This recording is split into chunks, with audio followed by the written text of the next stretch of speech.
কি যে টক্সিক লোকদের থেকে দূরে থাকবা, টক্সিক লোকদেরকে দেখলে পরে সাত সালাম দিয়ে কাইটে পড়বা, বা টক্সিক লোকদের কথায় আপসেট হবে না। এখন প্রশ্ন হচ্ছে যে টক্সিক কারা?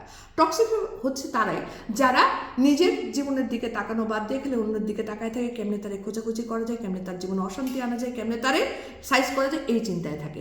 এদেরকে কখনোই হ্যাপি করা যায় না, এরা কোনো কিছুতেই সুখী বোধ করে না, এবং সর্বক্ষেত্রে এরা নেতিবাচক কথার মধ্যে বসবাস করে। শুধু তাই না, এদেরকে মুখ দিয়ে কখনো প্রশংসার শব্দটা প্রশ্নই আসে না শোনা, বরঞ্চ তারা দেখা যায় যে প্রত্যেকটা কিছুতেই কোথায় দোষ আছে সেটার জন্য একটা লম্বা ফিরিস্তি ধরে বসে থাকে। অর্থাৎ তারাই টক্সিক, যারা একটা বলে না, এক বালতি দুধের মধ্যে এক ফোঁটা লেবু রস ফেলে যেরকম নষ্ট হয়েছে, এরকম একটা সুন্দর হাসি খুশি পরিবেশকে এক নিমিষে একটি মানসিক ধূলিসাৎ করে দেওয়ার মানুষটাই হচ্ছে সেই টক্সিক লোক। টক্সিকদেরকে চিনবা এবং এদেরকে যতটুকু পারবা, যদি দায়িত্ব থাকে অবশ্যই পালন করতে হবে, এটা তো ছাড়া যাবে না, কিন্তু বাকি সময়টা সাত সালাম দিয়ে অ্যালার্ট থাকবা। That's it.